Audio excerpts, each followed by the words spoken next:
On the housing side, there are 2 or 3 asks.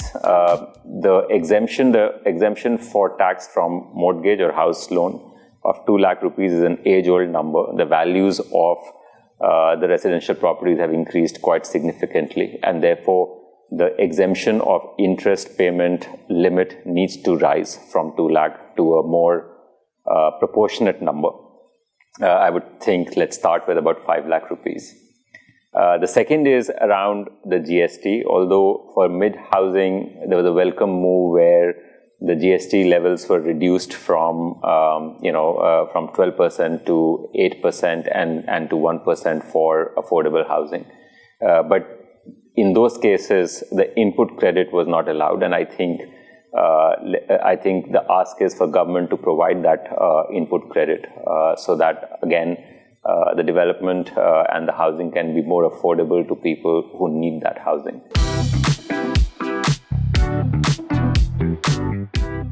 Mainly for lower income group and the lower middle income group of the society. At present interest rates of 25 lakhs, the EMI is coming for 180 months, almost like 27,000-28,000. What we have to do is, government has to declare 25 lakhs, up to 25 lakhs loan at 5% interest, fixed interest for the first 5 years, so that their EMI will come down, drastically down, and the eligibility for them also becomes very easy, because for the EMI will be much lower and their eligibilities will come to, even for 60,000 people who are drawing salary also, they become eligible for 25 lakhs loan.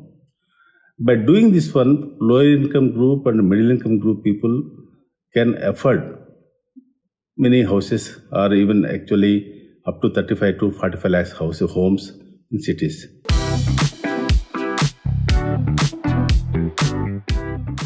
We've seen that consistently real estate has contributed not just in taxes but also in employment generation and in ancillary industries.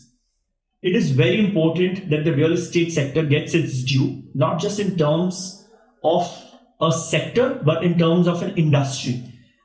It's a long pending demand of the sector that we should be given industry status.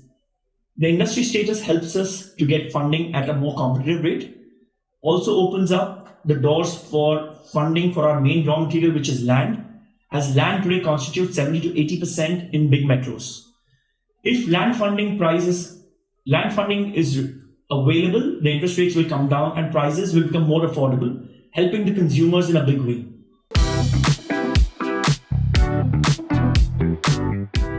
Our first and foremost sectoral demand would be the long pending industry status for the real estate sector and the single window clearance system for speedy project execution. Both of these are extremely essential.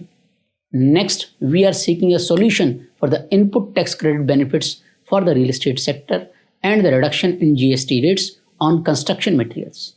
We also strongly support the relaunch of CLSS or a similar kind of scheme and an increase in tax rebate under Section 24 up to 5 lakh rupees to help the end users.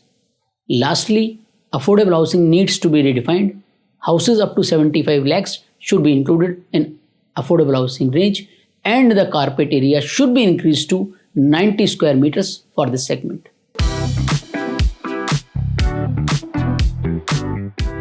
From the real estate sector, some of the points that are expected from the budget is that there should be a reintroduction of a tax holiday for affordable housing.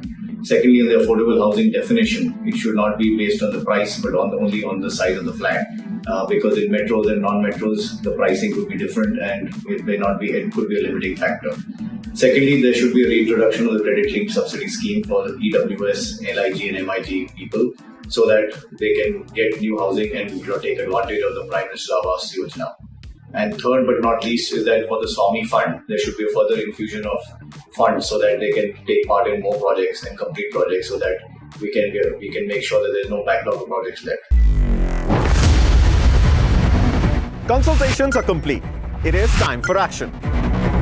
If there is one budget measure you would like to see announced, one reform measure, what would that be? India watches for the Viksit Bharat blueprint. In the full budget in July, Honorable Speaker, Our government will present a detailed roadmap for our pursuit of Vikasit Bharat. What's in store for India's taxpayers? Finance Ministry should have one uniform rate of tax. What is India Inc. and stock market watching for? It is likely that measures will be introduced in the budget. The countdown to the budget has come into the last stage. Watch Nirmala Sitharaman's record 7th budget. Get instant analysis, live updates, roundtables, interviews and more. For the full Budget 2024 playbook, stay tuned to Mint, your budget headquarter on 23rd July.